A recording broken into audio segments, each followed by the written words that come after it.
Hi, everyone. I'm going to call this meeting to order at 5:07 p.m. But before we start off, we're going to start with territorial and acknowledgement. We here at SFSS respectfully acknowledge that we are located in the traditional unceded territories of the Coast Salish people, including Musqueam, Squamish, Swallowtooth, Coquitlam, and Katzie nations.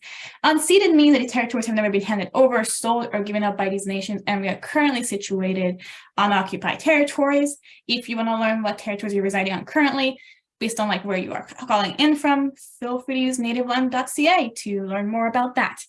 So as we move on to a roll call of attendance, I'm going to call on your position. Please state your name, your pronouns, and your access needs. I'm going to start with myself. Hi, everyone. My name is Judith, she, her pronouns, and all my access needs are met, except the fact that I am chairing a meeting on my leave of absence.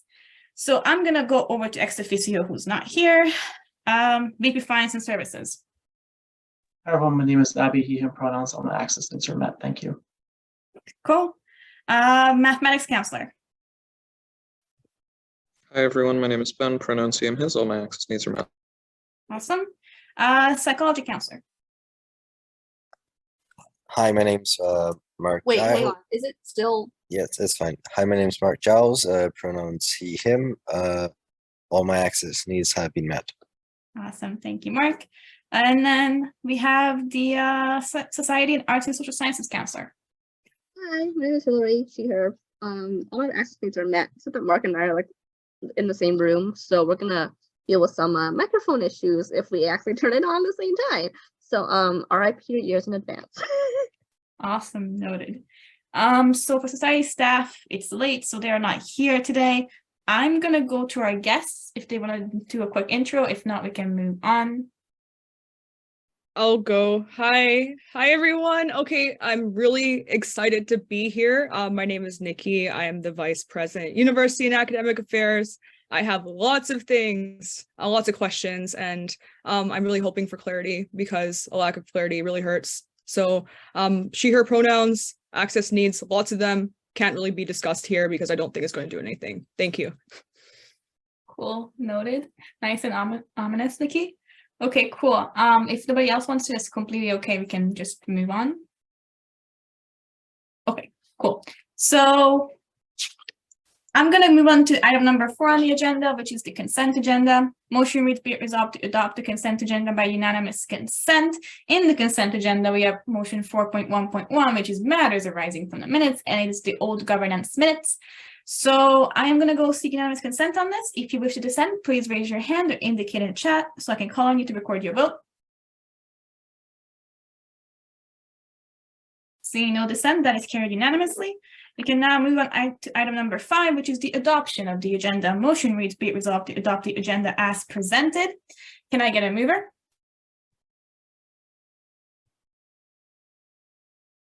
VP Finance. VP Finance moves. Is there a second? Sass will second. Thank you. So I'm going to open the floor for discussion and any amendments. I'm going to start off by moving to amend the agenda to add 4 new business items ranging from 10.4 to all the way to 10.7. I'm going to just drop the entire doc in the chat because I think it's just going to be more prudent that way. And let's just pull up downloads. There we go. So it is going to be 10.4 is going to be recommendations to council, referenda question number 1. 10.5 is going to be recommendation to council referenda question number 2. 10.6 will be recommendation to council referenda question number 3. And 10.7 is going to be recommendation to council referenda question number 4. I'm also going to amend the agenda to add a discussion item and amend on section 11, which is going to be titled Letter of Expectations for the VPUAA. So I am going to move all of this as a batch. Can I get a second? Math will second. I will open the floor for discussion on this. Nikki, you have a point of information. Yeah, I think just for the new section 11, maybe the title to change it to actually portfolio jurisdiction and potential just regarding that, because that's the letter.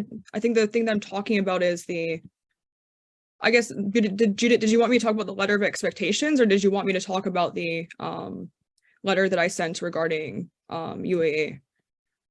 I think you can have a chance to talk about both because you talked about it ex camera and it was in response to it, I think. So we can talk about both if you want to. Sure, let's do that. Let's talk about both. Cool. Thank you. I was saying, is there any discussion on this? I think, yeah, that's where I was left off. Any discussion on this, these amendments? Just to clarify, you'll add like both of them, right? You can discuss the whole thing in one if you want to. Okay, sure, sounds good. Thanks.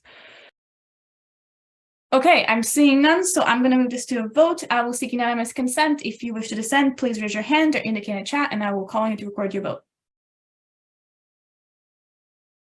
Seeing none, that is carried unanimously. We are now back to the main motion, which still reads, be it resolved to adopt the agenda as amended now.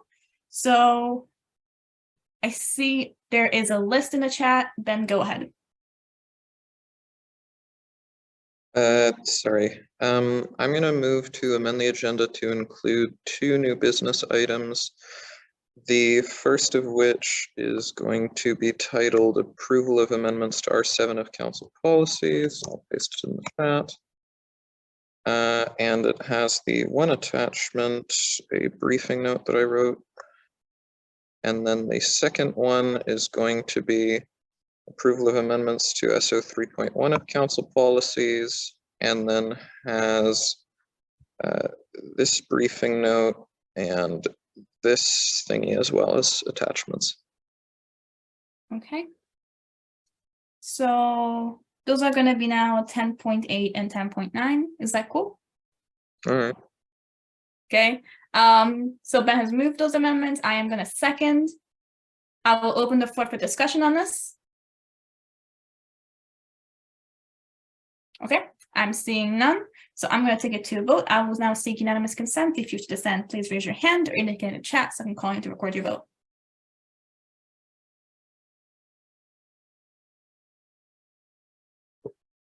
So I am seeing no dissent. So that is carried unanimously. So we are back to the main motion, still reading, be it resolved to adopt the agenda as amended. Any further amendments? Any further discussion? I'm seeing none. Cool. So that's, I'm going to go just seek unanimous consent on this. So I'm going to seek unanimous consent. If you dissent, raise your hand and indicate in chat. No? Seeing none, the agenda is adopted as amended.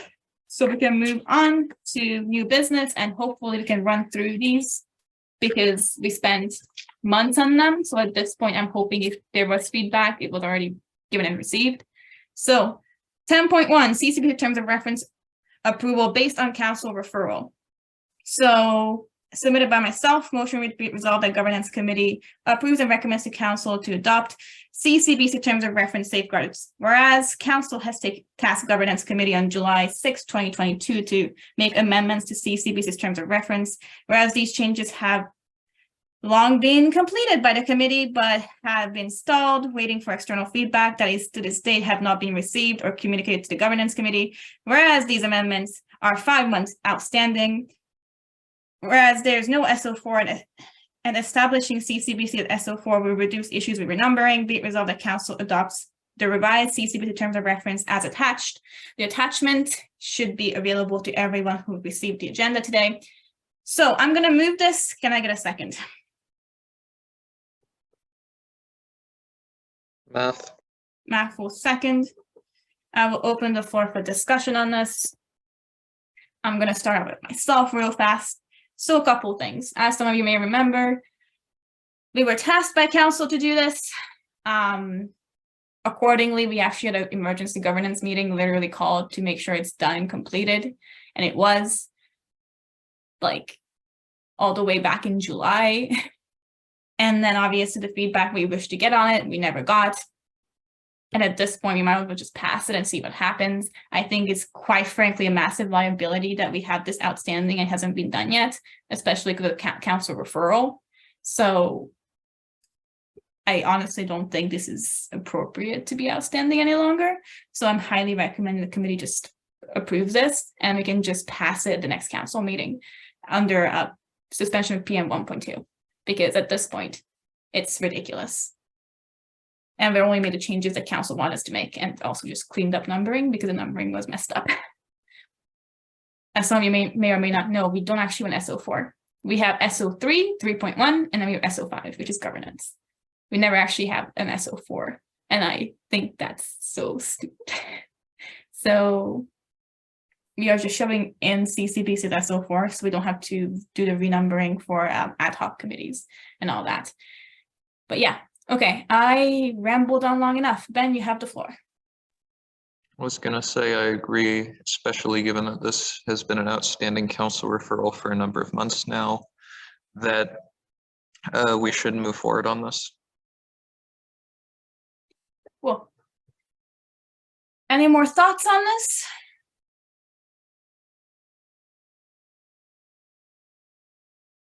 This silence is deadly. I'm seeing no discussion on this, so I'm going to take this to a vote. I will now seek unanimous consent. If you wish to dissent, raise your hand or indicate in the chat. I'm seeing no dissent, so that is carried unanimously. We are now moving on to 10.2. Space Oversight Committee composition change. Something by myself on behalf of somebody else, but I digress.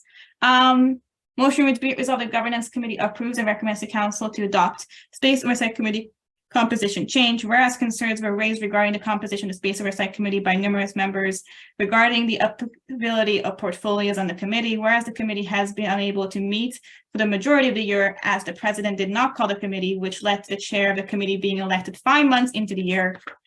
Whereas the committee has established committees that have established chairpersons have a better likelihood of meeting regularly, whereas executive portfolios which suited to take on chairperson role in accordance with bylaw 7, subsection 11, subsection H is the VP Internal Organizational Development, whereas the VP Internal Organizational Development oversees society space, so by society records with the inclusion of contracts and leases, be it resolved to strike chairperson executive officer in composition and replace it with chairperson VP Internal and Organizational Development. I'll move. Can I get a second? Math. Judith moves and Ben seconds. I will open the floor for this. I will have thoughts. Abby, you have the floor. Yeah, question. So this TOR would go into effect once council ratifies it. So would that change the composition of SPOC this year, or would it wait till next year to change the composition? I have a direct response to that. It would change it immediately as council approves it. Cool. Okay, the next person on the list is myself. So this has been brought to me multiple times. I have ignored it multiple times to such an extent that I got very fun messages over the weekend about this, which is why we're over on general here.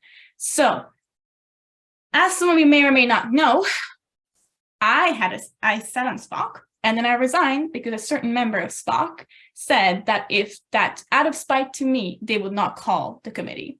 So I resigned. And then everything else just went down the drain. We still don't have a SPOC annual plan, which is supposed to be developed as SPOC and approved by council. So the annual plan is supposed to outline like what the committee does and what's going to be fighting towards for the entirety of the year. Now it is November and it's not completed. It doesn't exist and hasn't been approved by council. So at this point, what is it, a 4-month plan at best? So what's going to happen is I highly recommend that governance explores options to basically strike this thing where there's no chairs for committees and just put in an executive officer for literally every committee, because this is actually ridiculous and it's harming the society, because we're going to get another president who doesn't call committees. These committees simply will not exist. So what we're doing is the internal portfolio the most appropriate. It oversees leases. That has been in bylaw. That is not going to change anytime soon. And it should have a chair.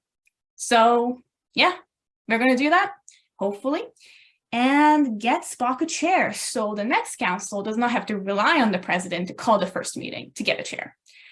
So that's all I really had to say on this. Abby, you have a direct response. I'm assuming it's a clarifying question. You go ahead. Clarifying comment, yes. I wanted to clarify for the SPOC annual plan that we did just form a working group last meeting to work on that. And after our first working group meeting, we're planning on submitting something. So should we call that working group meeting off if there's going to be a new chair, or what should SPOC be doing? I recommend that SPOC waits to see what council decides, because at this point, something has to be done about it. And it doesn't seem like anything was in the past, 3 months? SPOC has been active since end of September. The first meeting was called on the 29th. And I'm really worried about committees who also haven't been called till the end of September. That's really going to hurt a lot of committees and a lot of work that has to be done through committees. So we start with SPOC and we will advance on to every other committee and find executive officers who are willing to basically take it on. Because at this point, there's no way you can rely on a president to call it, which is already arguably questionable, because ex officio does not mean that they're the ex officio chair of the committee. It means that they have a designated seat. So it's already problematic as is. Oh, Nikki in the comments. This sounds like a familiar situation. Hint, hint. This has hurt committees before. You're not wrong, Nikki. You're not wrong. So, any more thoughts on this?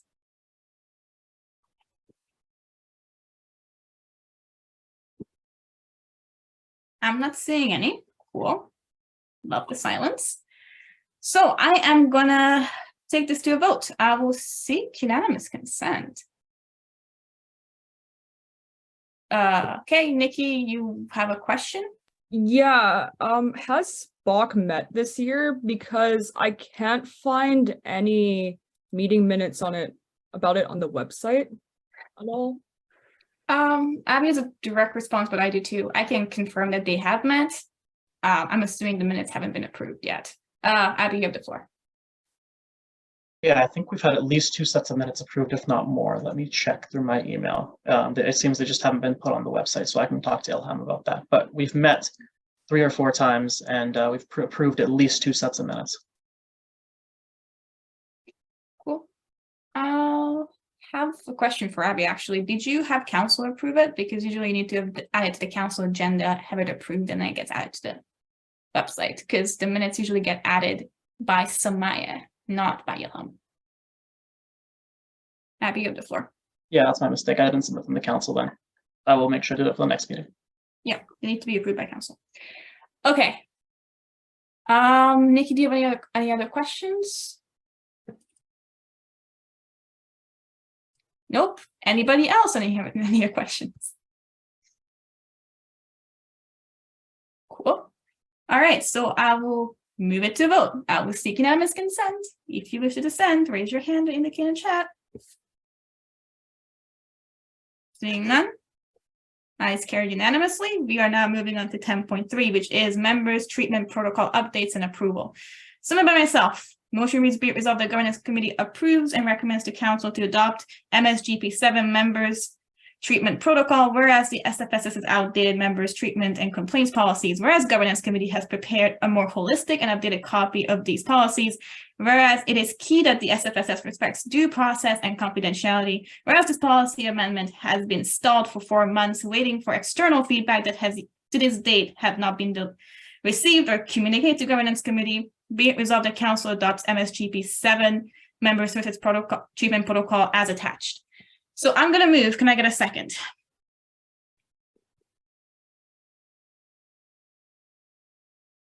I'll second math. Okay, Ben will second. I will open the floor for discussion.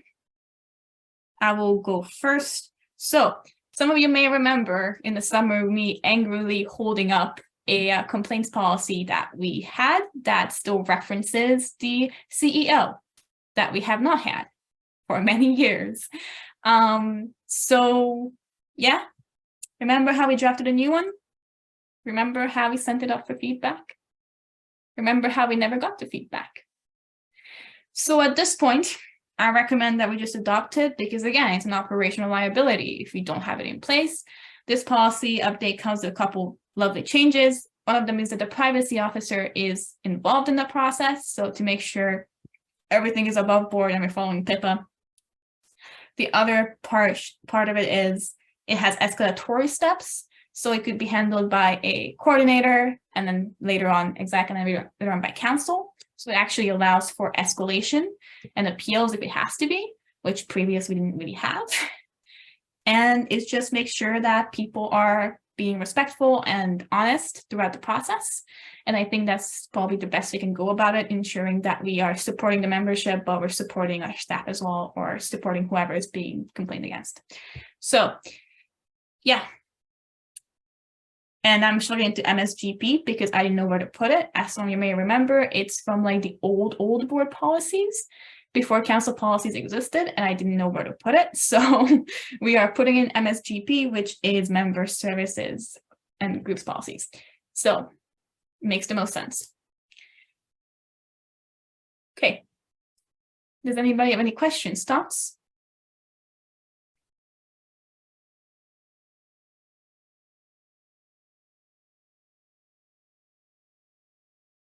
I'm seeing none.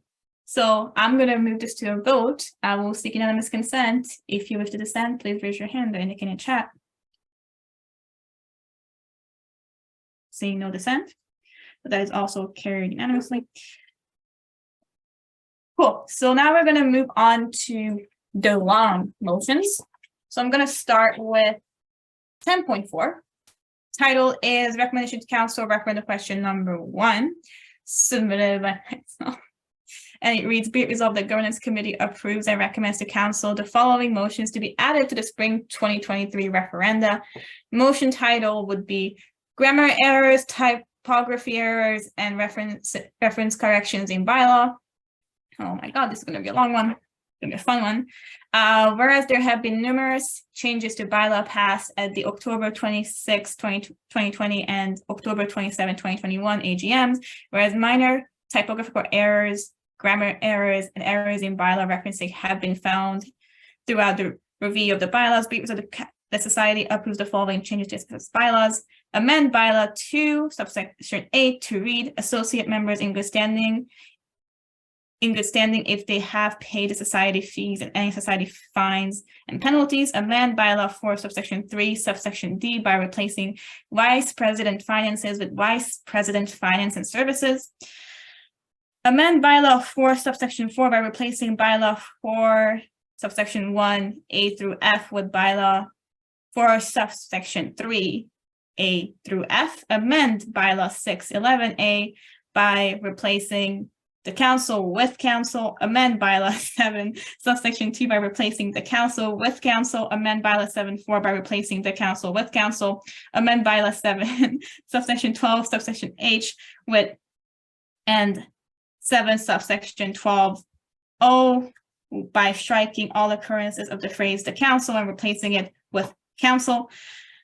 Amend bylaw 7, subsection 2O by replacing executive committee with the executive committee in capitals as the first letter of both bylaw 7, subsection 12C and subsection 12D. Amend bylaw 7.13 by replacing general meeting with members meetings.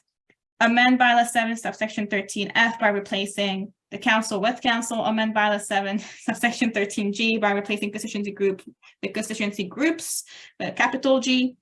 Amend bylaw 7, subsection 13L and to read as follows: perform any other duties as outlined in bylaws and regulations assigned by council or the executive committee.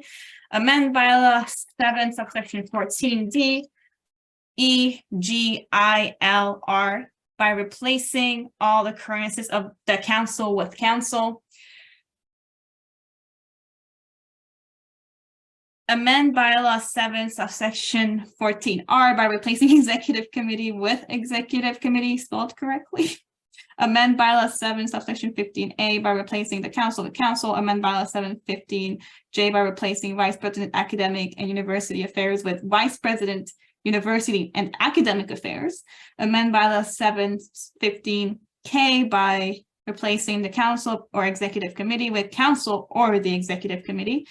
Amend bylaw 7 subsection 16I to read as perform any other duties as outlined in bylaws, regulations, or assigned by council or the executive committee. Amend bylaw 717E by replacing elected term and fiscal year. Amend bylaw 7 subsection 17I by replacing the council with council. Amend bylaw 7 subsection 17M by replacing the council or executive committee with council or executive committee. Amend bylaw 7 subsection 18 by replacing the council or executive committee with council or the executive committee. Amend bylaw 8A subsection 2 by replacing the council with council. Amend bylaw 9 subsection 1 and subsection 2 by replacing the council with council. Amend bylaw 13 subsection 8C by replacing elections with executive committee elections in all capital letters. Amend bylaw 15.4 to read notice of impeachment proceedings for an executive officer shall be the same as required for special resolutions. Amend bylaw 15 subsection 5 subsection A by replacing the council with council. Amend bylaw 17.1D by replacing bylaws in small letters with bylaws in capital letters.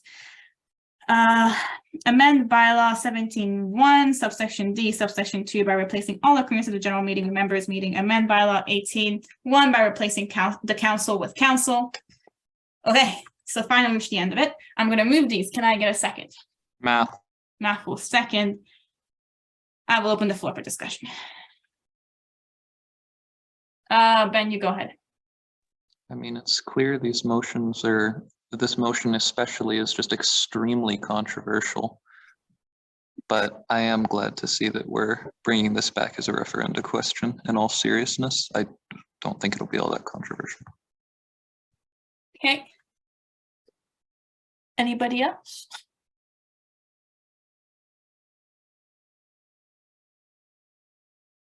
Nikki, you go ahead. I just want to say, Judith, I appreciate your diligence. Are you the person that wrote all this? Like, that's amazing. I'm sorry, like that's like so much patience that I don't necessarily have. So yeah, thank you. I can give you an answer to that, Nikki. Governance committee looked at it. A lot of work was put into by everybody. I know Hillary looked at election procedure for bylaw 13. I did too. I know Ben put a lot of work into it, so I didn't unilaterally do it all. To be fair, we did prepare them for the AGM. So we did tweak a couple of things to make sure now we see the things that were missed. But in essence, I didn't do it unilaterally by myself. I'm an executive, but I am also a person who has a lot to do. So I will also give credit to the committee because they also did some work there. So, okay, cool. Any other questions, comments? Rasco, welcome. We are on now item 10.4, which is a referenda question approval to go to council. Ben, you have a list, go ahead.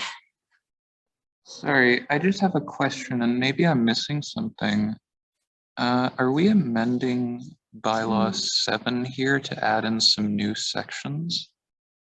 Specifically, because it's unclear to me why we're referencing bylaw 718 here. Bylaw 718. Yes, so there had to be a little renumbering done. It appears Ben caught it a little bit quicker than anticipated. Yeah, so 18, section 7, bylaw 7, section 18 will be the new Vice President Events and Student Affairs section. So, yeah.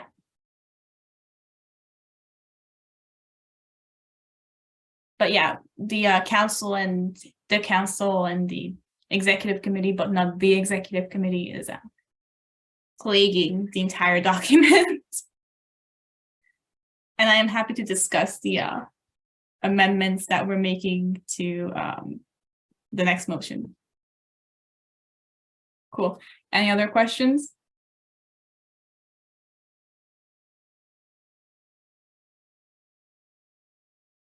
Okay, I'm seeing none, so I'm gonna move this to a vote. I will seek unanimous consent if you wish to send. Please raise your hand or indicate in chat.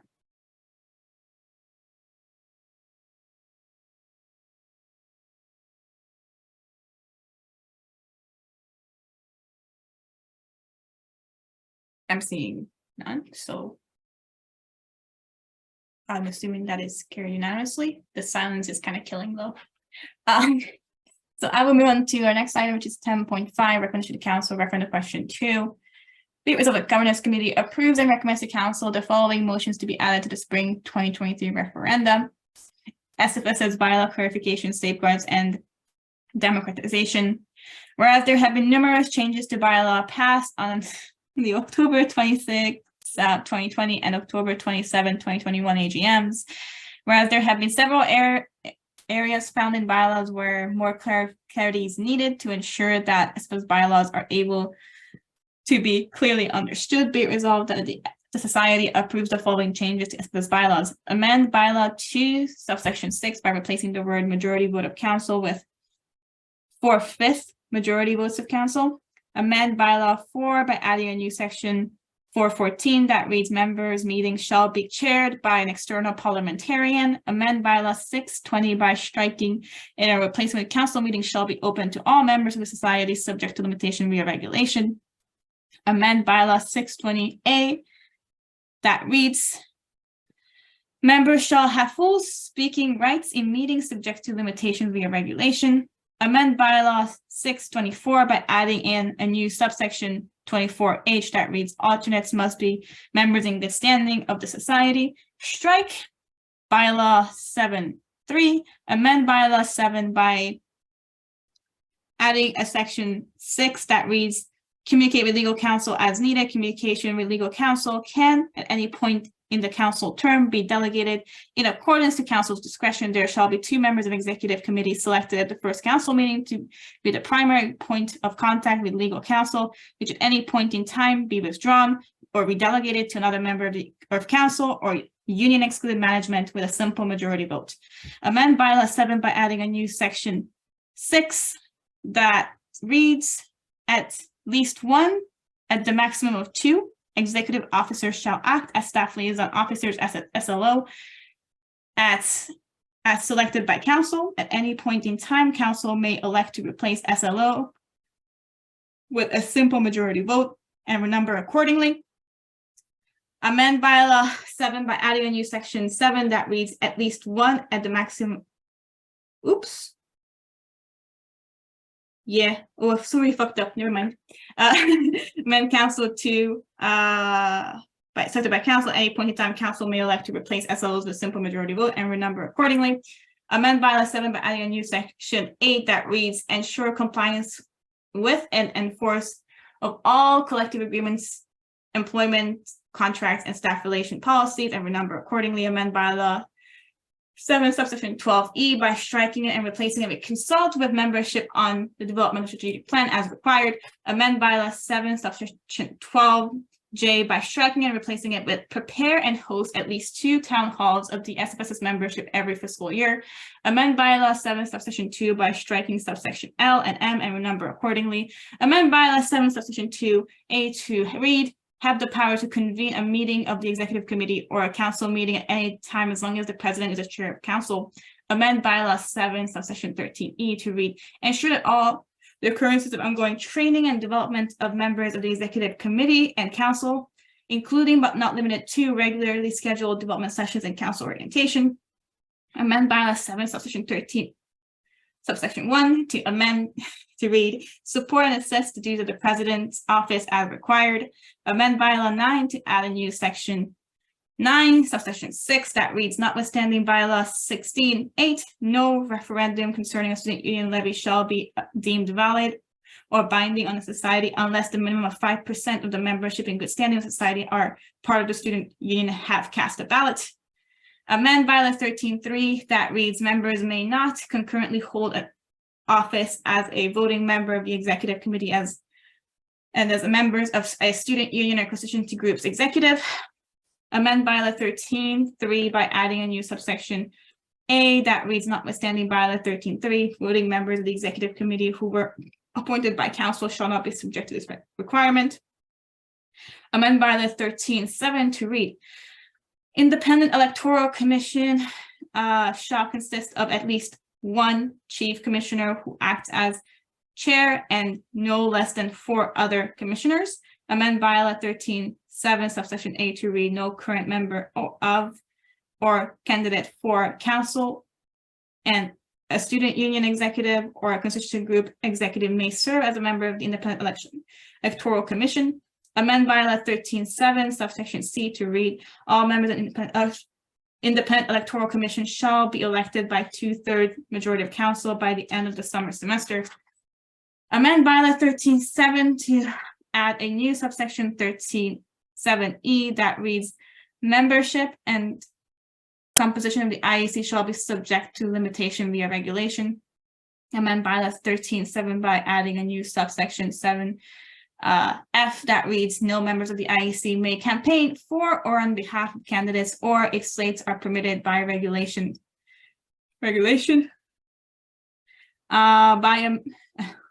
Almost at the end. Amend bylaw 15 subsection 1 to read, if any member of council or the executive ceases to be a member of the standing society, her or his resignation shall be deemed to have been delivered to and accepted by council, and council shall declare the position vacant forthwith. Amend bylaw 22.1 to read, in the event of conflict between these bylaws and any regulation, resolution of council or the executive committee or provision of any constituency group, constitution or bylaw in terms of these bylaws shall prevail. Okay, that's the end, I swear. So I moved them. Can I get a second? Math. Math seconds. I will open the floor for discussion. Go ahead, Nikki. Sorry, I have a list. Ben, you go first. Oh, sorry, Ben, you go ahead. I'm gonna move to amend the motion, or to amend the motion by within the recommendation for the referendum question, striking this clause because this seems to be a duplicate. Yeah. And then amending the clause directly below it to read, amend bylaw 7 by adding in a new section 7.7 that reads, one executive officer shall act as a staff liaison officer as selected by council. At any point in time, council may elect to replace the elected SLO with a simple majority vote. The reason for that, for my proposal on that change, is my concern as we look to potentially contravening the ops organizer JD, because the ops organizer JD does outline, at least the most recent version I found, that they do serve as an SLO. So that's my suggestion for changes. Hope that makes sense. Can you see the SLO part again? Yes, so the reason why I'm suggesting we change the elected SLOs to one SLO instead of two is that the operations organizer job description outlines that the ops organizer shall act as one of the staff liaison officers. Okay. So my proposal is we just shift it to one and amend the other part of that JD to reflect the new bylaw change. Okay. Oh, I see. Hillary's laptop died. No worries, Hillary.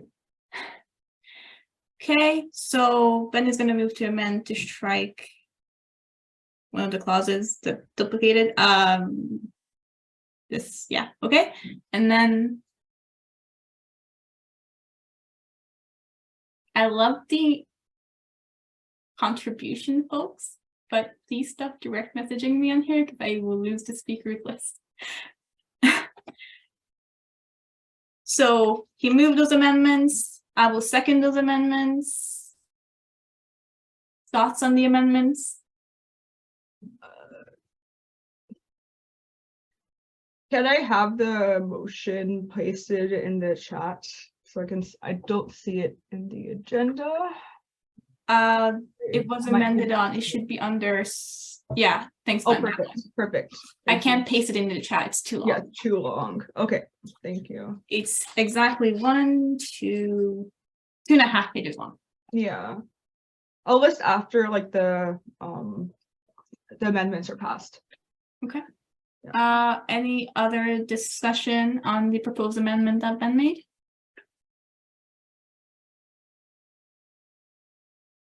Seeing none, I will seek unanimous consent. If you wish to dissent, please raise your hand or indicate in chat. Now I'm calling you to record your vote. I am seeing no dissent, so that is carried. I will go back to the main motion. The floor for the main motion is still open, and I think Nikki, you had a previous list. Yeah. Do you want me to go now? Yeah, I can go ahead. We're back to the main motion. So is referenda question 2, I believe. I'm just trying to reference it.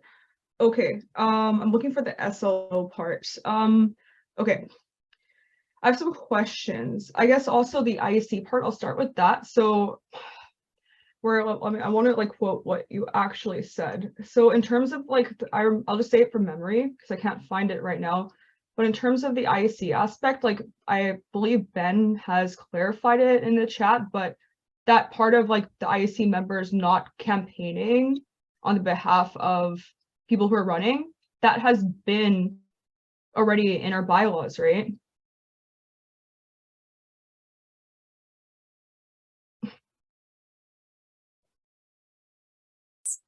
I can kind of respond to this. Kind of. We just wanted to make sure they can't also campaign on behalf of slaves. Okay. And also a lot of clarifying what the writing says, because bylaw 13 had a lot of what I like to call accidental grammar errors that made it really hard to interpret. I think one of the bylaw 13 clauses kind of are so unclear that it was unclear whether executives of SFSS are part of the general membership for student unions, because it was hard to tell whether you can't be an executive for student unions or you can't be a general member for student unions, which arguably there's a clear interpretation of what it should be, but the language wasn't clear. So a lot of these languages are being slashed and reworded to make sure that we actually know what it means, if it makes any sense, making language a bit more accessible to people. You have a follow-up question? Yeah, that makes sense. That helps, because I guess now I'm wondering is who actually has oversight over the IEC?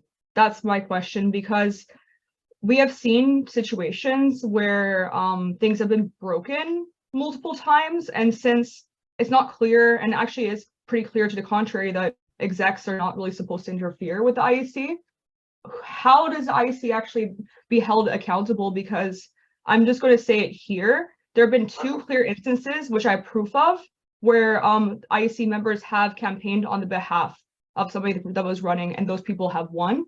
So I'm just going to say that. Usually they just to direct response to that, the IEC is overseen by the PRCA, the Policy Creation and Community Affairs coordinator. And obviously all staff are overseen by the ops organizer. So there is oversight on them. I think I know what you're referring to, but I think I saw it too during the general elections. Yeah, because how are you supposed to actually initiate that process? Because it seems like there has been absolutely no accountability whatsoever for the conduct of the IEC officers. And I'm not trying to make like a type of complaint that has been done about like the elections being rigged. It's not that, right? It's not like to that extent, but it's definitely a huge conflict of interest if your friend, for example, is your best friend, for example, is running and you're helping them put up posters and stuff like that, right? So I've seen that. So that's just one example, and I don't like, I guess this is a whole a question of like governance in general, but like I think that this should be fixed. Absolutely, this clarification should absolutely be done. But like I have concerns if there's not a conversation of, hey, like when this happens, here's the next step on how to, who would be responsible for overseeing IEC to make sure this doesn't happen. What's the complaints process? What's like the turnaround time on that? Because unfortunately, if you just email them directly, that apparently from what I've heard, hasn't resolved the problem, right? And just goes unaccounted for, and that's a whole problem in itself. It completely jeopardizes the democratic structure of the society, and just that alone can create an argument of the invalidity of the entire electoral process, and that actually puts up the society at risk of legal liability, right? And that's something to go, of course, would need to be discussed further in depth, right? But I want to like really get across like the grave implications of that, and I want to know, I guess, like governance wise, like is there anything that can be done in terms of making sure that there's like an escalation process that is clear, that is effective, and yeah, that's what I'm wondering here. I hope that helps. Thank you. Yeah. Okay, Ben, you're next on the list.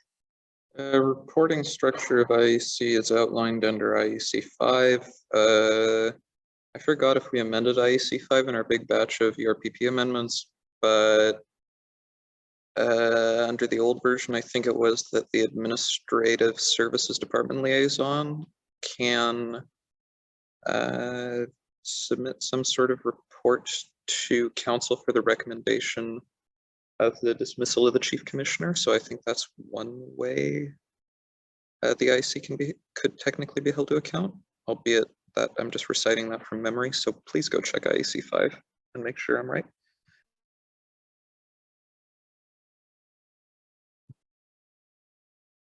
Yeah, just to keep in mind is like a lot of these things that are how elections are run can be found in the election and referenda procedures. They can find on the website. A lot of our bylaws, the goal for bylaw was actually to reduce the extent of like stuff we have in bylaw, just to make it more clear, so it's easier to like change things via the policy, because people usually refer to the policy when they look at elections. But yeah, because it was in policy that they can't do it, so we figured we should add into bylaw as well to make sure they don't do it. That was kind of the idea behind it. So yeah, it's kind of more firm about like you can't do it for people, and you definitely can't do it for sites either. Nikki, do you have a list or a direct response? I can't tell. It's either, I don't care. In terms, it's as long as I get to ask a follow-up question, I guess. Sure. Just about the escalation part, I'm opening up. Thank you, Ben, for listing the ERP document in the chat. I'm just looking for the process, the part that talks about the escalation process. I know, Ben, you're quoting it off your memory, but if it's just as a removal of the chief elections officer, like, I don't know if that, like, what about if it's like not the chief one that's the problem, right? I think that's a bit of a gap there. And maybe I think the reasoning would be that the chief elections officer would be responsible for ensuring that everyone is aligning with the internal policies, right? And to ensure that their own staff is actually doing their job. And that's why maybe they would be the one that's targeted in terms of the escalation process. But I've seen situations where it wasn't necessarily the chief elections officer that was the problem. It was like another member in the IEC. And if the escalations process only gets at the chief elections officer, that could be a problem if you're trying to find a way to hold another member to account. Yeah, I hope that makes sense.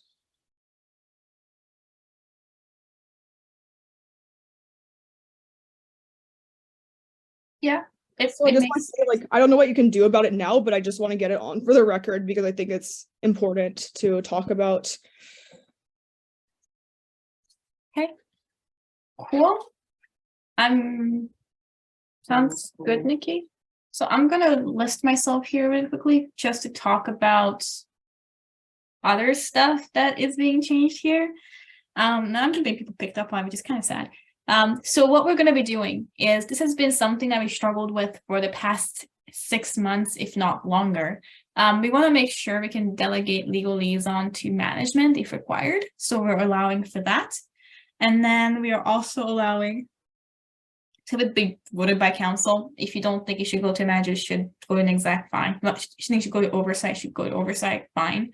It just allows for people to actually have a say, because I know a lot of people complain about like, why is it only one person? And this kind of just allows to make sure there's that delegation process that's done there. We also added in a cute little area that like we're doing town halls, and that's gonna be mandatory to do twice a year, which I think is good for membership engagement and at least getting out there and talking to membership. So the only big events we have isn't like the AGM, which is quite boring.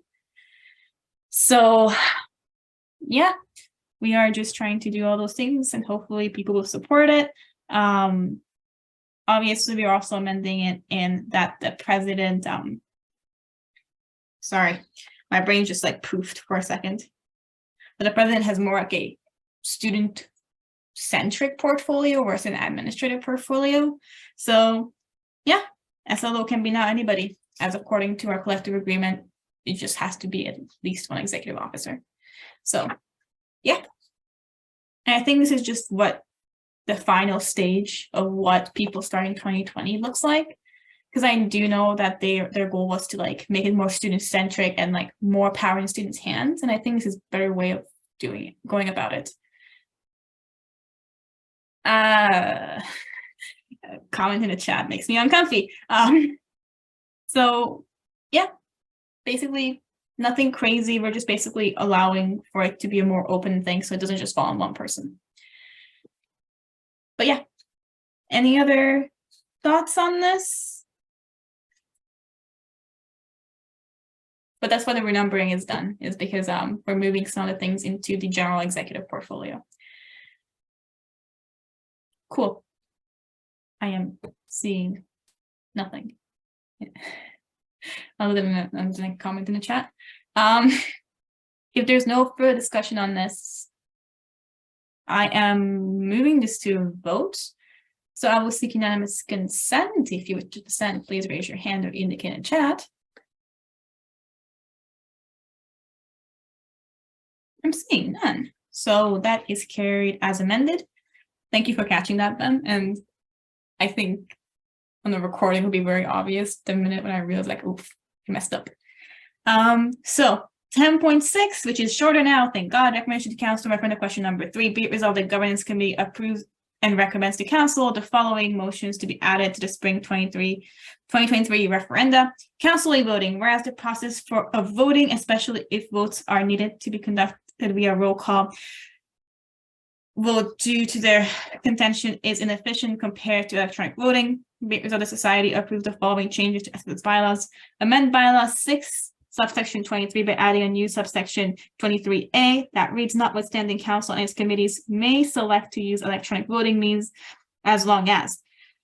Amend bylaw 6 subsection 23A by adding a new subsection 1 that reads, platforms used is approved by 2/3 majority vote of council. Amend bylaw 623A by adding a new subsection 2 that reads, council may revoke its approval of electronic voting method by a 2/3 majority vote of council. Amend bylaw 23 by adding a new subsection 23B that reads, in the event that a result of a vote taken by electronic means is inconclusive, the presiding chair shall order a revote by either roll call vote or unanimous consent. I will move this. Can I get a second? Matt will second. I'll open the floor for discussion. I think Ben already has a list. You go ahead. I'd like to move to amend the motion by replacing in the second clause of the changes, replacing 623I with 623 AI, or lower, that should be lowercase. Oh.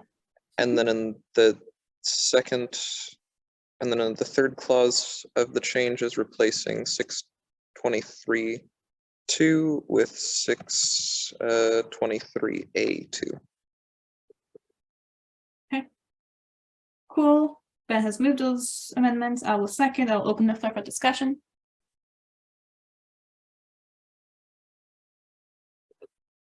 I am seeing none, so I'm going to move it to vote. I will seek unanimous consent. If you wish to dissent, please raise your hand, indicate in chat.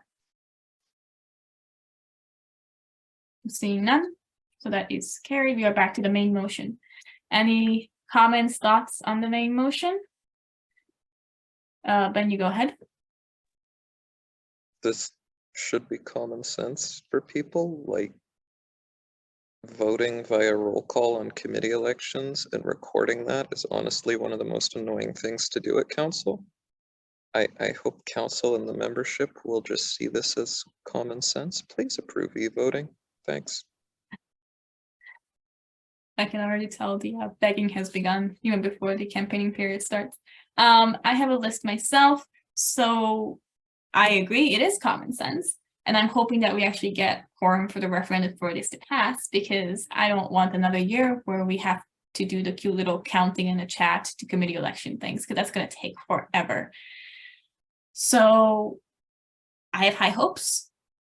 I think this is pretty straightforward. It does allow for it to be changed. It does allow it to be revoked, and it does allow if something happens, the vote is inconclusive or something, or it crashes on you or something, it does allow to go through a roll call for unanimous consent. So yeah, I think it's a pretty good idea. I hope membership thinks too as well. Membership, if you're watching, please vote yes. Please don't make us do the counting again. I think there's a peak article on it. Okay, any other thoughts? No? So I'm going to move this to a vote. I will seek unanimous consent. If you wish to dissent, please raise your hand in chat. I'm seeing none, so that's carried unanimously. We are moving on to 10.7, which is recommendation to council referendum question number 4. Motion the governance committee approves and recommends to council the following motions to be added to the spring 2023 referendum. Constituency group formation, society safeguards. Whereas bylaw 7 outlines the process for the formation of new constituency groups, whereas certain requirements outlined by bylaw 8 for formations are no longer outlined by bylaw 10 for the formation of constituency groups, whereas these procedures should be mirrored for both types of groups to ensure their governing documents are consistent with the SFSS's bylaws. Be it resolved that the society approves the following changes to the SFSS bylaws. Amend bylaw 10 to subsection A to read as follows.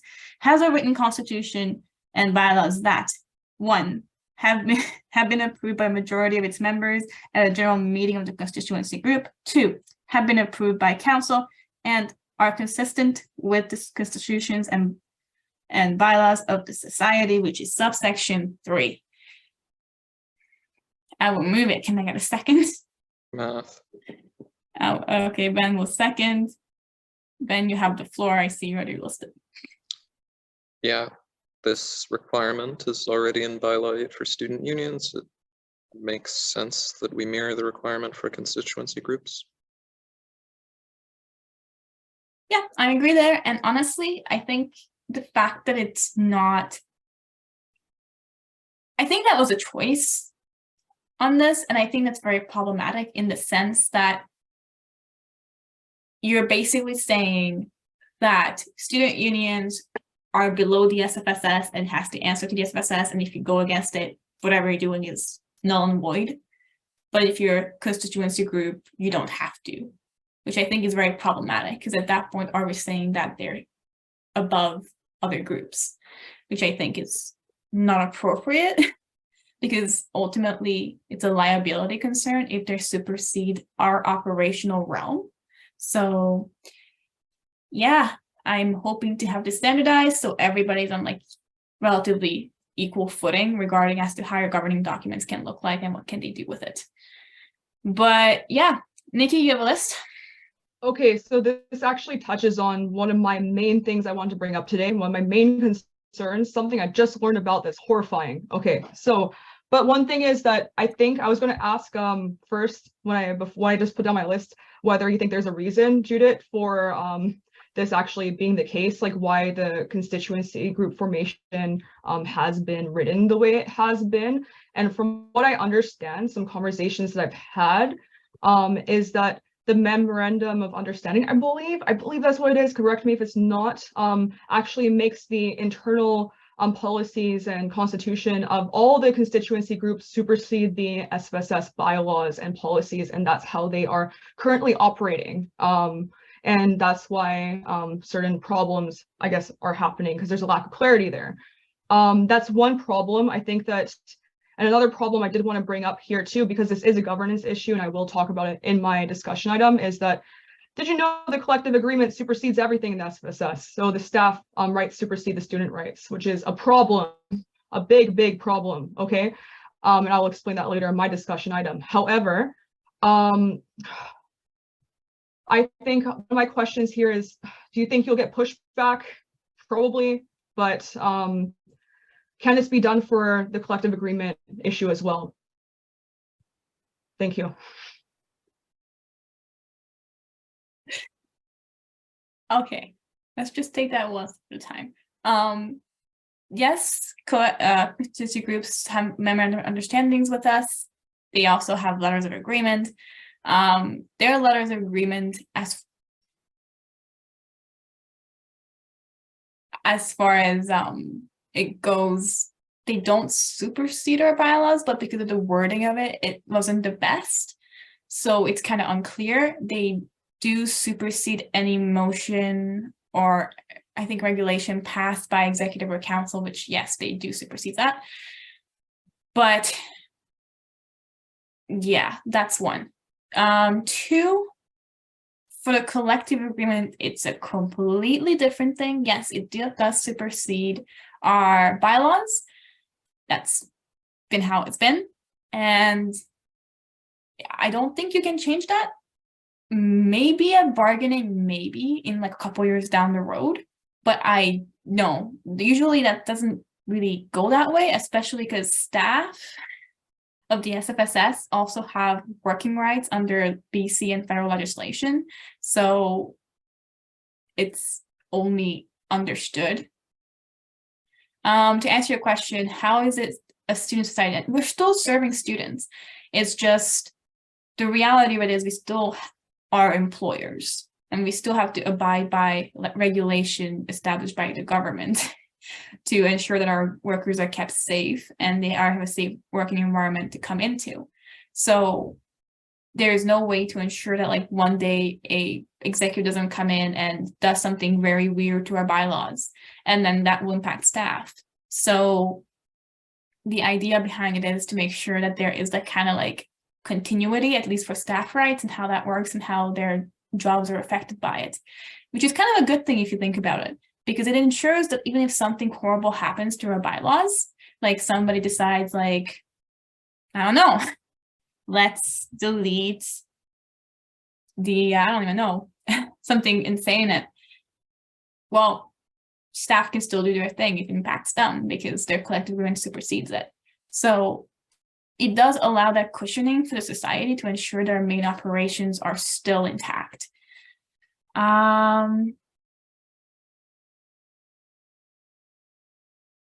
Okay, I hope that answered your question.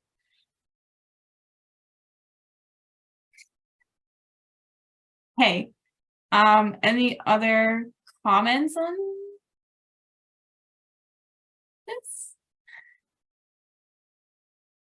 Nikki, you go ahead. Yeah, so I'm glad to get some clarity on the constituency group memorandum of understandings and agreements and whether those supersede the SFSS bylaws, policies, constitution. I've been told that the memorandum of understanding and agreements actually make the constitutions of the constituency groups supersede the SFSS bylaws, policies, and constitution. So if that is the understanding, and if that is an incorrect interpretation, that needs to be accounted for, because that is what I've been told, and that is how some people understand it. So yeah, I'm surprised to hear that, you know, like I know about the council thing already, that if you pass something in council, that will change things, of course, right? But it's been treated so far as a default that the constitutions of constituency groups do supersede the SFSS bylaws, policies, constitution. Thanks. Cool. Just to clarify, there are letters of agreement. Some of them have like some interesting wording in it. Some says that in terms of a conflict, the SFSS bylaws prevail. So one of them says that it takes precedence. So there is that kind of like ambiguity there, but the idea is still that our bylaws should like trump it. Yes, Nikki?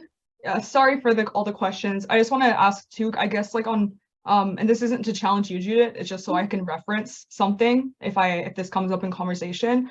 I guess on what authority, like, do you have like this interpretive process that like about like what you've told?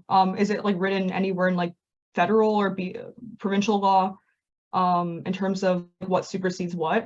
Because I've actually been trying to find information on that. So I'm not sure. I just want to like reference something on that so I can be really confident when I talk about it, if it comes up ever. Thank you. For constituency groups is in their LOA. So that's what I'm referencing, and I'm not making the judgment call on whether it takes precedence. Is it same as prevail? You probably would have to run that past a lawyer, honestly, whether that language change actually holds any weight. But yeah, that's in their LOA.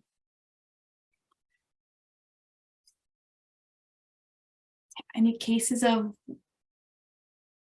like legal studies of constituency groups and their bylaws? No, I don't know. I don't think so. Again, this will be a lawyer question, Nikki. I Hey. hope that the lawyer can be accessed for things like this. You and me both. Cool. Any other questions, thoughts, comments on this? Did I miss anybody on the list? No. Okay. Cool. So I'm going to move and seek unanimous consent on this. I will seek unanimous consent. If you wish to dissent, raise your hand or indicate in chat. Okay, I am seeing none, so that is carried unanimously. Cool. That's one batch of amendments down. On to Ben's. So 10.8, approval of amendments to SO 1.3.1, submitted by the mathematics counselor. Motion reads, whereas Ben Tischer, the vice chair of council, has drafted a briefing note titled Amendments to the HRP Terms of Reference and attached as BN HRP amendments that outlines a proposal for amendments to the terms of reference to HRP, whereas these changes bring the TOR in line with the SFSS policies and bylaws. Be it resolved, the governance committee approves and recommends to council to adopt the motion in the motion section of the briefing note and the changes outlined in attachment to the briefing note and the motion titled Amendments to HRP Terms of Reference. I will move. Can I get a second? I'll second. Ben will second. Open the floor for discussion. Ben, you go ahead. Happy to basically summarize the changes here. Also hope people like the pretty briefing note. So first issue, there's no real numbering in the adopted draft. So if you look at the proposal for an adopted draft that I have, there's numbering in it. The second thing is that the HRPTOR states that SO 3.1 shall only be amended by the executive committee by a 2/3 majority vote. As this falls under council policies, this is entirely inconsistent with how the policy manual states that policies are able to be amended. This should be changed as soon as possible to reflect the current language found within the policy manual and within our governance structure that the executive committee is clearly subsidiary to council. Lastly, the language found in the second paragraph of the governance section is inconsistent with this, at least to my understanding, with the Societies Act, and that electronic voting of such a sort as like email voting would need to be set out under the society's bylaws, which currently it isn't. And there's a little bit of background and some options in the briefing note. My recommendation, however, is that council simply amend this because, in my view, the provision outlining the amendability of 3.1, which is currently in 3.1, seems unenforceable. Thanks, Ben. I'm next on the list, so I can speak to this briefly as well. I spoke about this at HRP as well, but in essence, this is absolutely insane. There is no way that the executive can unilaterally approve policy change. That's just not going to happen. And for the record, the HRP2OR used to be a bit more reasonable. It was changed in January 2022. So do with that information as you will. So obviously this should be fixed, and I also think she should be canceled because I think it's regulation and it's in bylaw that executive do not have the unilateral authority to enact regulation. So I'm confused as to who thought this was a good idea. So yeah, fully in support. Let's fix it. Any thoughts, questions on the HRP terms of reference change? No? Cool. So I'm just going to move it to a vote. I will seek unanimous consent. If you wish to dissent, please raise your hand to indicate in the chat. Seeing none, that's carried unanimously. We are now on to the final new business item, which is 10.9. Title is Approval of Procedural Standardization of R7, submitted by the Mathematics Counselor. Whereas Bentisha, the Vice Chair of Council, had drafted a briefing note attached as BN standardization of procedures pertaining to council meetings that outlines a proposal for amendments to Rule 7 of Council policy, which pertain to council meetings. Whereas these changes bring R7 in line with the established practice and further clarify various other procedures within the policy, be result the Governance Committee approves and recommends to Council to adopt a motion in the motion section of the briefing note. Can I get a mover? Math. Math will move. Is there a second?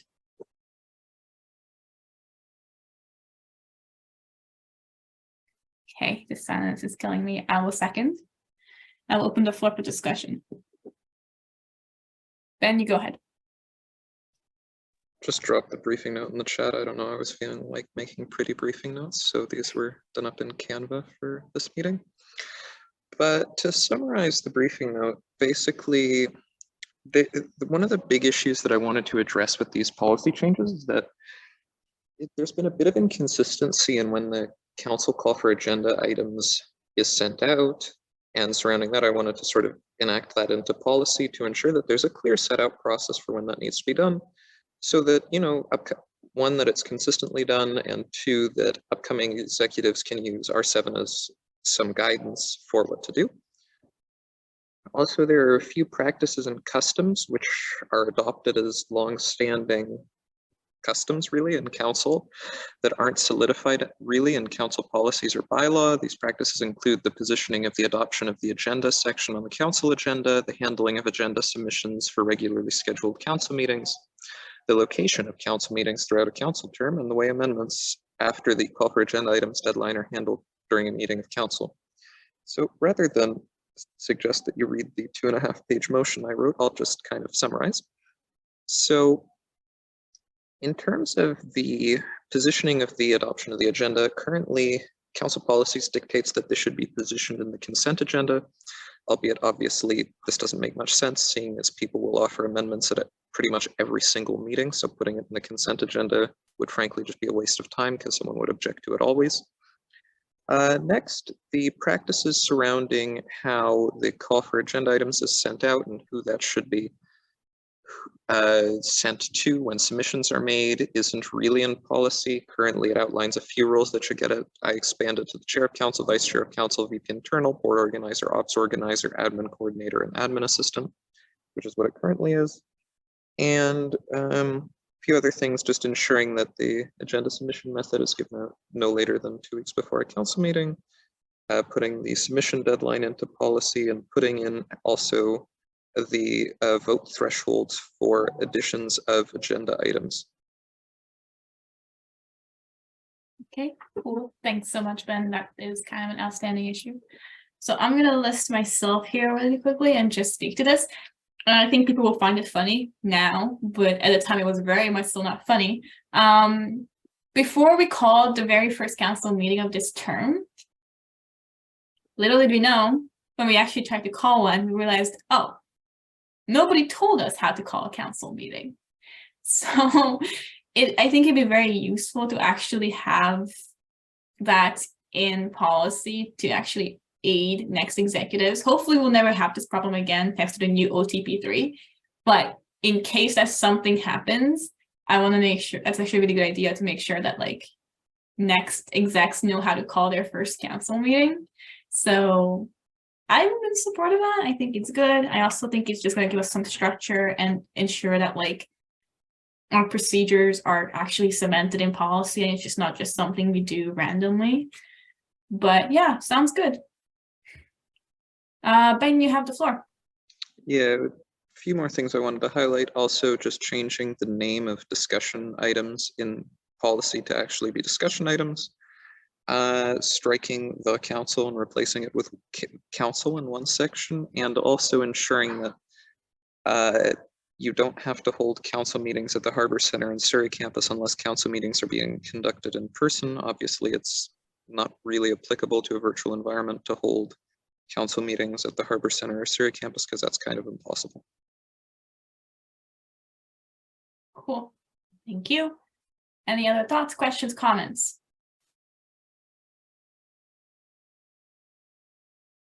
Okay.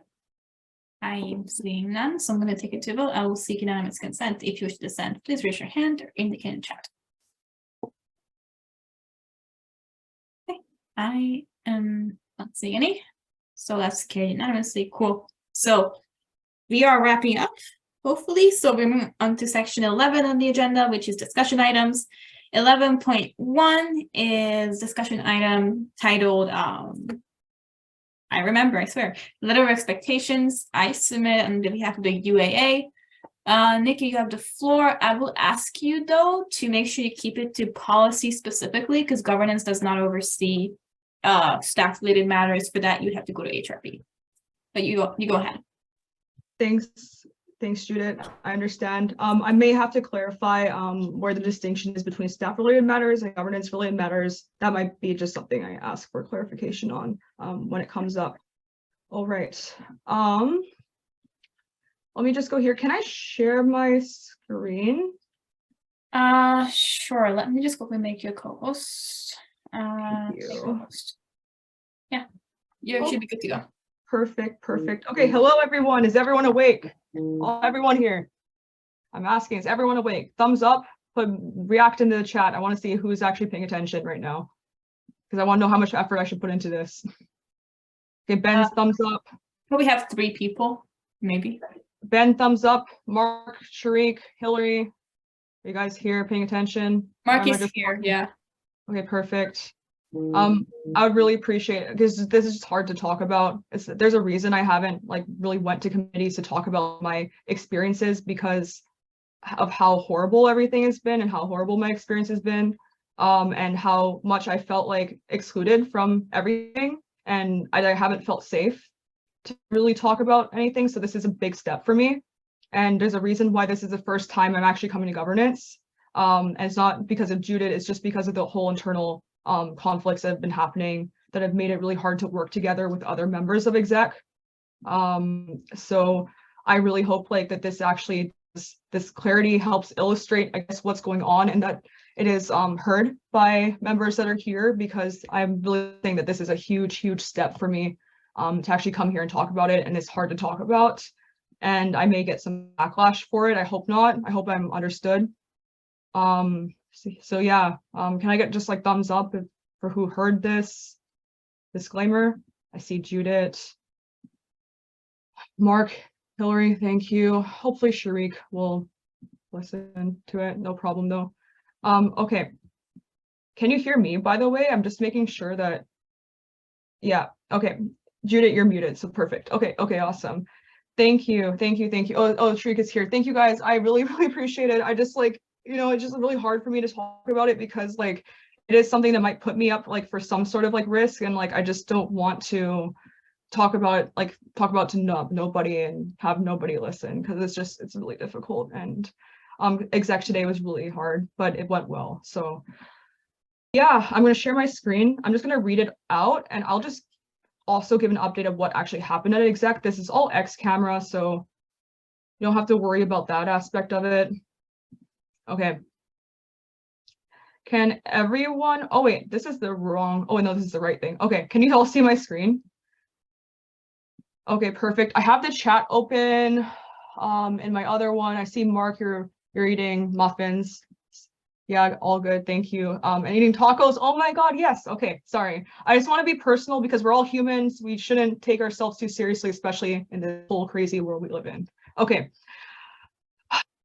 Starting now. Okay, I'm just gonna, so for context, I've noticed a pattern of overstepping onto other portfolios by certain members of exec without proper consultation. This has happened to multiple people.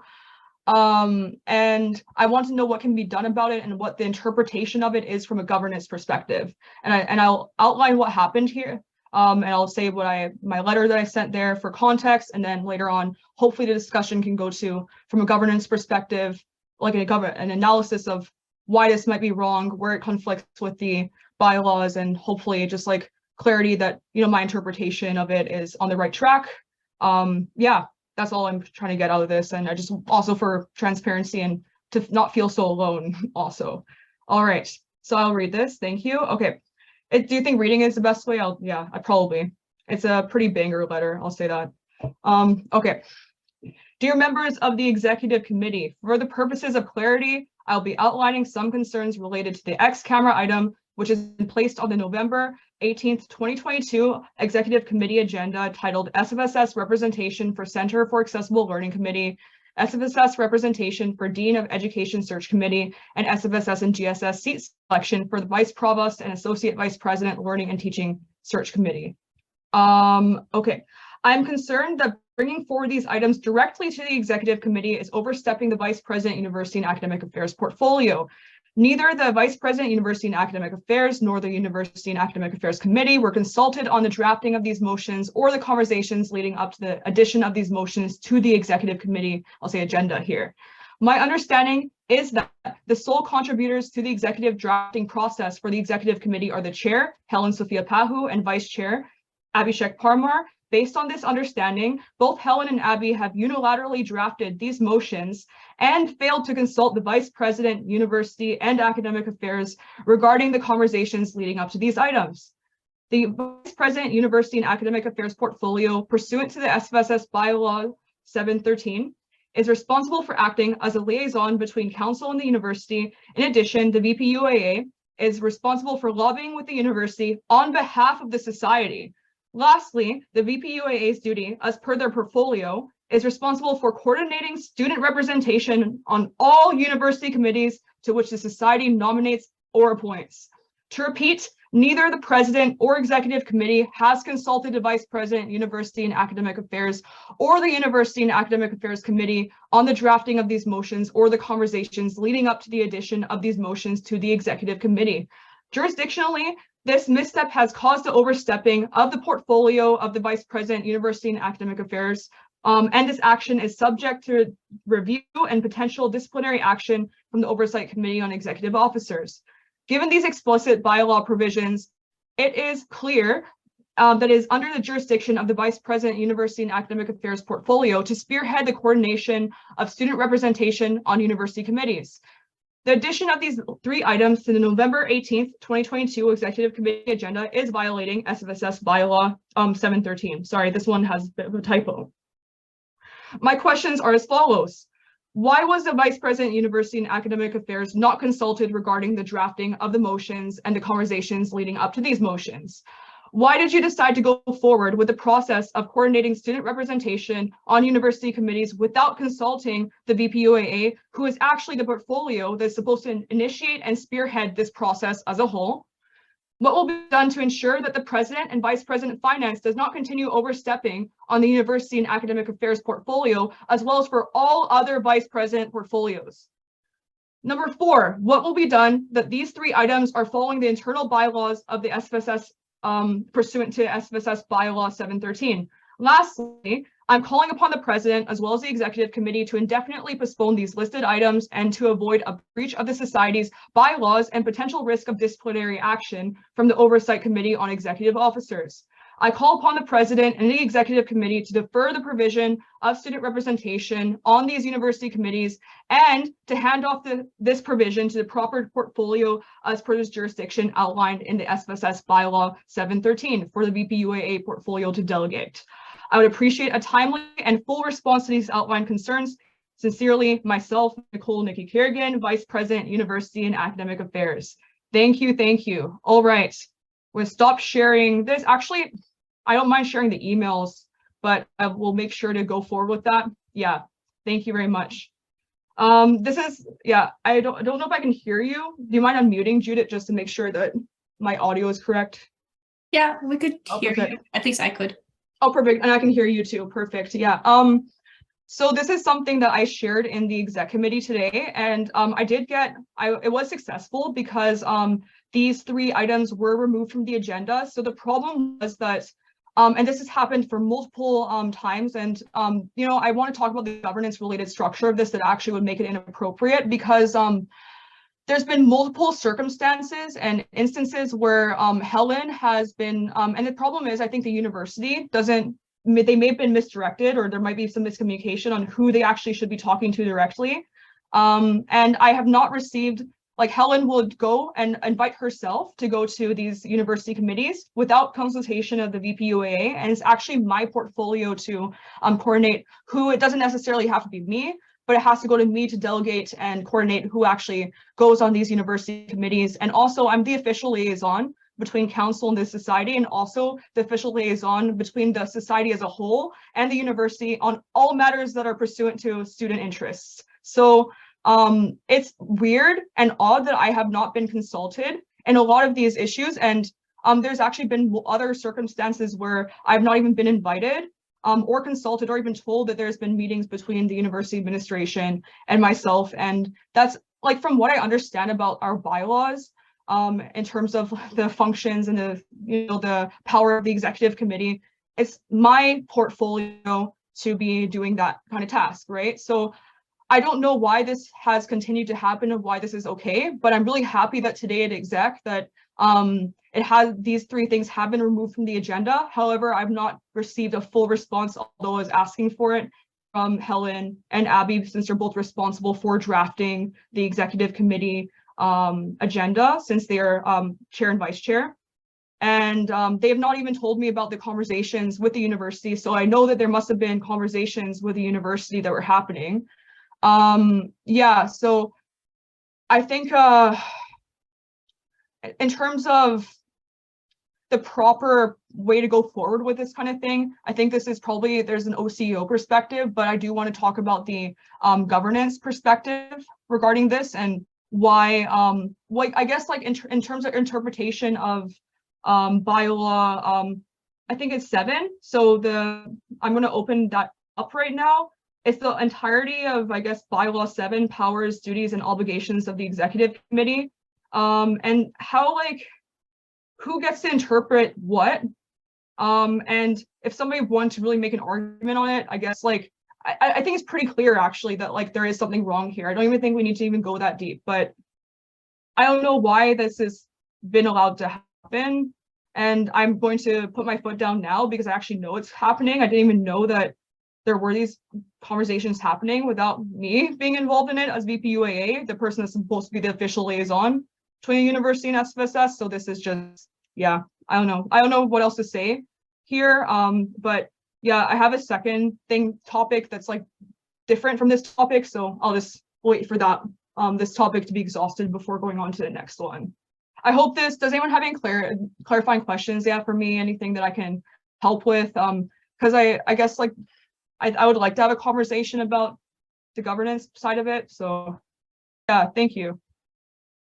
I'll give off the chairing to Judith. Well, so I already heard this letter at exec, and every single time I hear it, it's just kind of just, like, so spicy. Okay, so I see, so in the comments we have, as it would be, in my opinion, inappropriate to offer any comments in this setting, I will explicitly offer no comment at this time from an OCO perspective. That's Ben. That's just fair. You probably should not want to speak on this without your committee or at an ex-camera setting, period. So, but you do have a list, so I'm going to hand the floor over to Ben. Go ahead. I do have a list, and what I wanted to say is,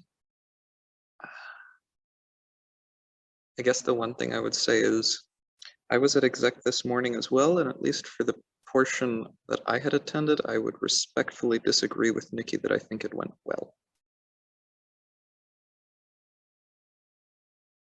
Okay, cool. I will move on to the next person on the list, and that's myself.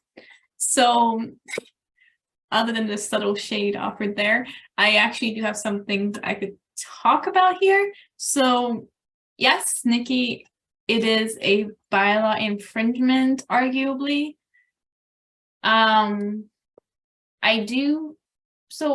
think I have a couple thoughts on this. I will not speak on behalf of Abby and Helen because they're not here. They can't really say anything, but my assumption is that the university sent it to Helen, not to Abby. I don't know if Abby drafted any motions or he just like chaired part of that meeting. I'm not so sure. This might be just a uniquely Helen thing. So that's one. Two, Abby is involved. He's involved, but usually doesn't approve agendas or minutes or anything like that, Nikki. So I don't know how much involvement he had.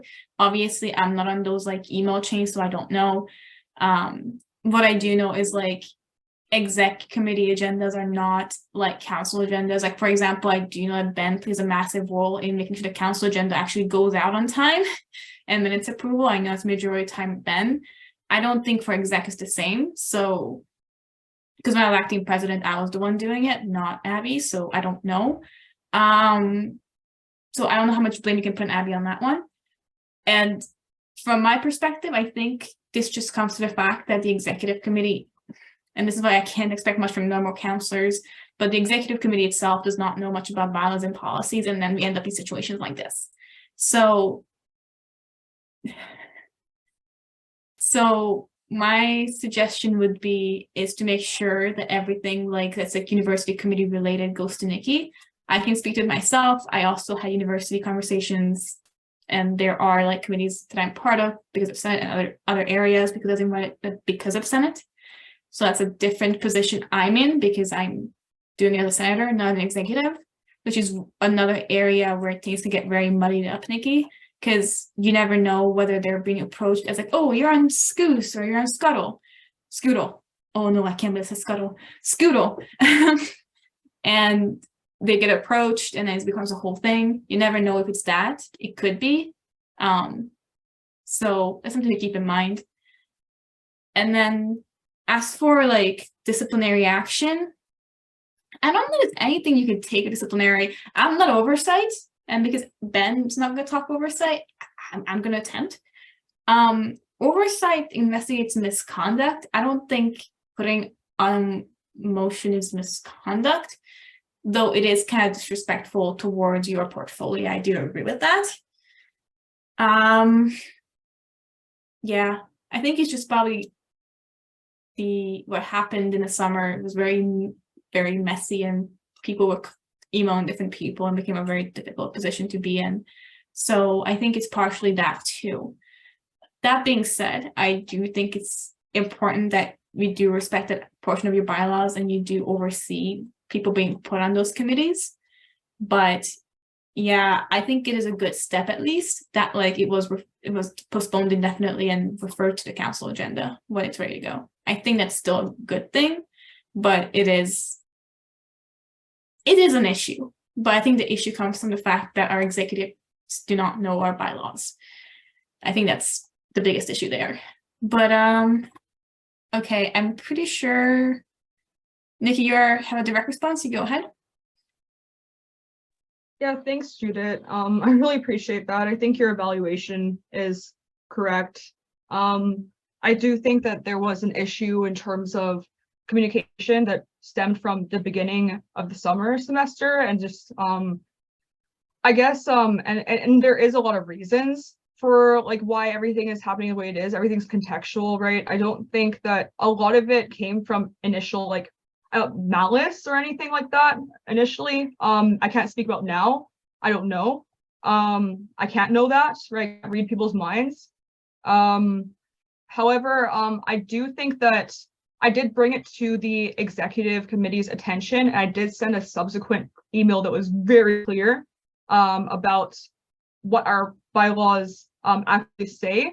And from here on, I called upon all of the execs to read that section and understand that Whenever there's anything that's related to liaising between the university and the society, that's university and academic affairs related, or anything that's related to committee representation, that they have to forward it to me, and and hand it off to me for me to spearhead it. And then later on, if I decide that I want to delegate it elsewhere, I can make that decision, but that's ultimately my decision. Because one of the problems is that how can I do my work if my work is being taken away from me, actually? So that's actually one of the biggest problems, because I've wanted to work with the university more closely on specific things, but if I'm not even being consulted, if I'm not being invited to the student affordability working group, for example, and not even being told that it's happening, how can I do my job?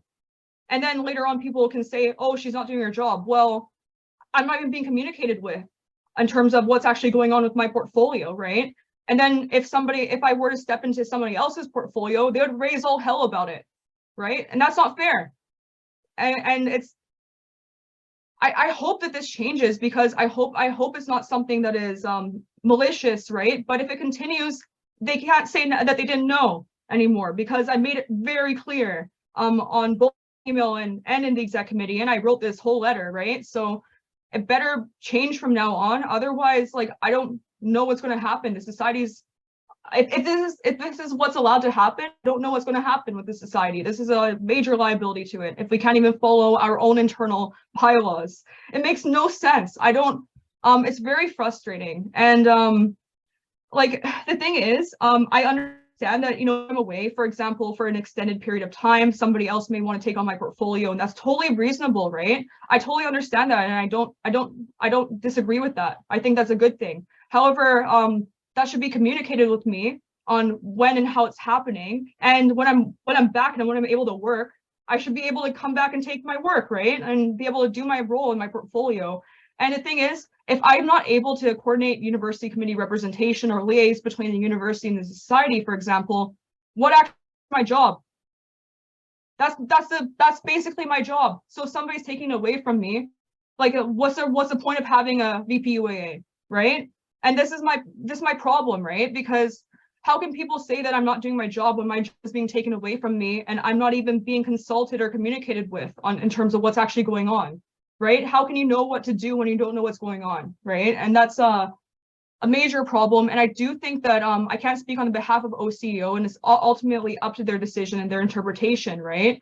However, I would think that violations of bylaws into this kind of case would actually be something that is enforceable, right? If that's something that's decided to be pursued. So otherwise, if it's not enforceable, then how do you enforce your own bylaws? Then the society is messed up, then you can't do anything, right?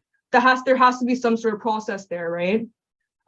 So I really wanted to bring this up because, like, it definitely is like a very clear violation of our bylaws. Thing is, if this were to happen to anyone else, they would raise all hell about it and be super upset, right? So I'm happy I can stand up for myself here.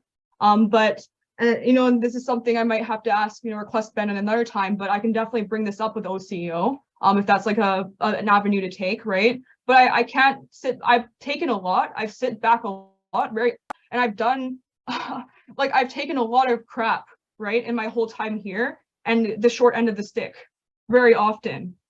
So I'm not going to do that anymore.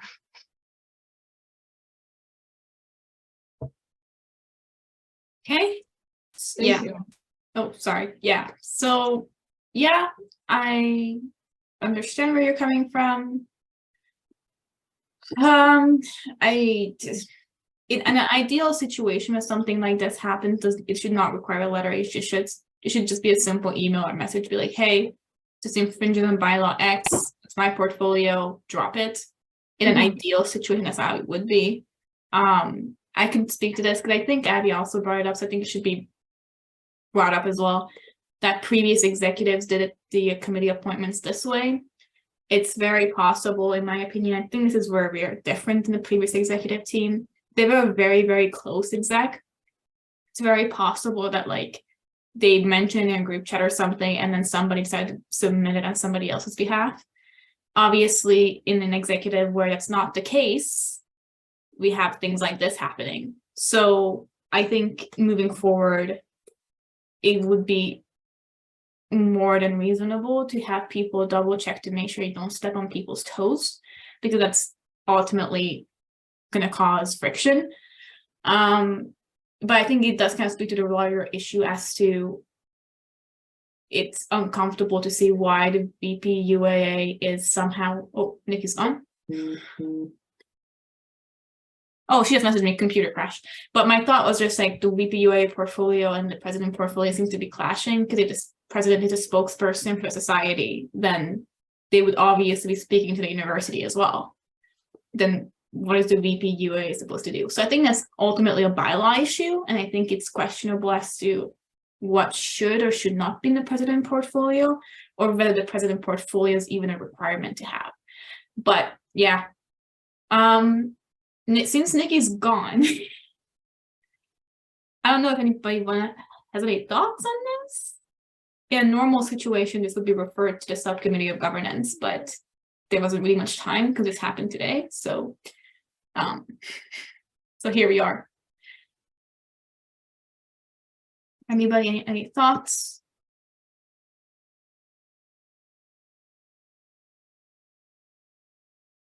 She says she's coming back. So okay. What I'm suggesting is we're going to take like, I don't know, 5 minutes of a break. And then hopefully Nikki joins back in. If not, then we can just go to adjournment. That's what I suggest. Are people cool with that?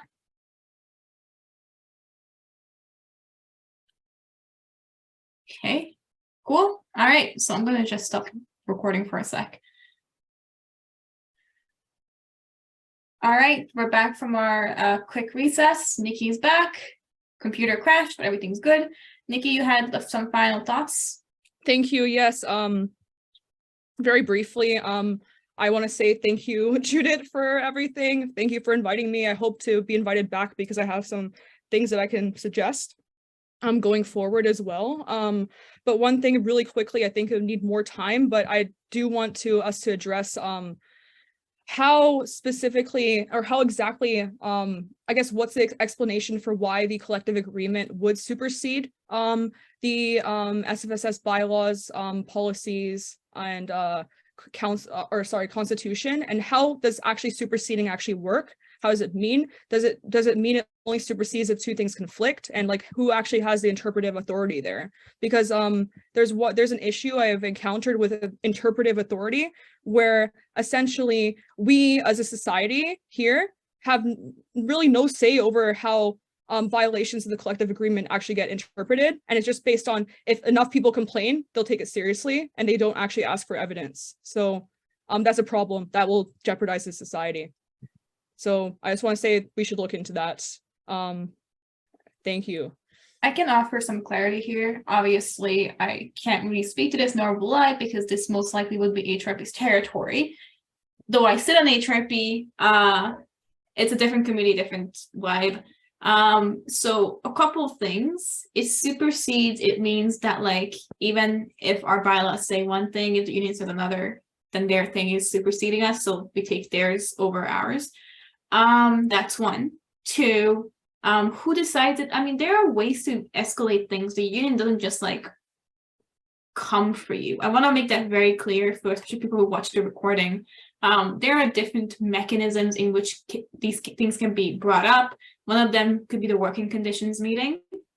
The reason we would not know much about that, because I think those are attended by Helen and Sindhu, I want to say, and the union reps, so we would not be there.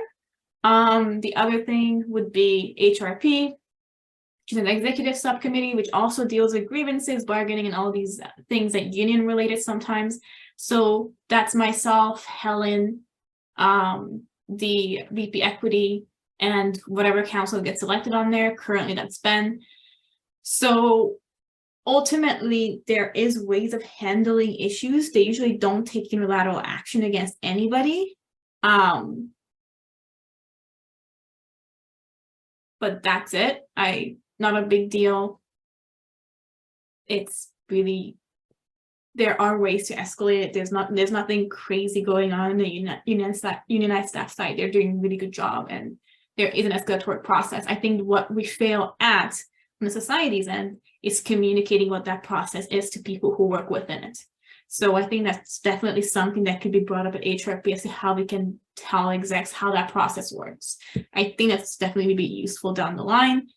But yeah, there's nothing much you can really do about it. It supersedes our bylaws, supersedes our policies, and the collective agreements basically trumps our things. So that's just how it is, unfortunately. But I think it's good to protect staff, and I think that's ultimately what the intention was. But yeah, that's basically it. Nikki, you have a direct response, but I'm going to actually keep it very brief. Yeah, thank you. I think, Judith, everything you're saying is absolutely correct. And the intention there is absolutely positive, and we need to protect staff. Something that cannot go without being said and is very important. Aside from that, we should talk about, I don't know if this is a HRP matter, probably is, but if an SLO or two SLOs fail to give the proper information to the union during a working conditions meeting, that shouldn't be okay. And it shouldn't be said, oh, well, now it's done, we can't do anything about it, sorry, even though the wrong information was given, right? So that's a problem. I can't talk about specifics because, you know, I don't know how much of that is private and how much is not. Nobody's really explained that to me there, but I'm not going to say names, not going to say exactly what the situation is. But if somebody makes a mistake there, for example, one of the SLOs, and they don't give the proper information to the union, and then the resolution from the union then is not reasonable and not actually that feasible, you are essentially stuck, because then what the union says is trumps whatever we have, supersedes everything. And then, oh, well, now what? Well, we already said that to the union, right? For example, that's a problem. And I'll say that it's a very big problem, because then the escalations process can be abused against anyone the staff doesn't like, for example. Yeah, just going to say that and leave that there. Thanks, Judith, for inviting me. No worries. I think a lot of this could be solved by SLO communication, which, to be fair, SLOs are supposed to communicate leads between council and by that term exec and the union. SLOs don't really have an opinion. They're supposed to like communicate information back and forth. So if that's not being done correctly, that's an issue. But thanks for reading that, Nikki. I think you're better off taking that to HRP, because I think that's ultimately where it should go. Governance doesn't have any. To HRP, like, who do I ask, for example? You can talk to either the chair or the vice chair. That's either myself or Helen. Helen's the chair, I'm the vice chair. Thanks. I do appreciate it. I think you're better off that way, because ultimately that's where we can probably get into it more in depth. Governance does not have jurisdiction over anything staff related. So if there is no more discussion on this, no? Okay, then we can move on to our final item on the agenda, which is section 12, which is adjournment. Motion would be resolved to adjourn the meeting at 7:05 p.m. I'm going to move. Can I get a second? Math. Mac will second. I will open the floor for discussion. I'm seeing none. Here, sorry. Quick question. Can someone send me the transcript for this, just because my computer crashed, just for accessibility? Okay. Yeah. So don't end it right away. Don't like close the meeting right after adjournment. That's the all. transcript also exports. So okay. Any other questions, thoughts? No? On adjournment? No. So I'm gonna, when's the next governance meeting? It will be in December. So anything else? Okay, seeing none, I will take it to a vote. I will seek unanimous consent. If you wish to dissent, please raise your hand or indicate in chat. Seeing none, that is carried. We are now adjourned. Thanks everyone for coming out, both committee members and those of you who are guests. Have a great night. We'll stop the recording now.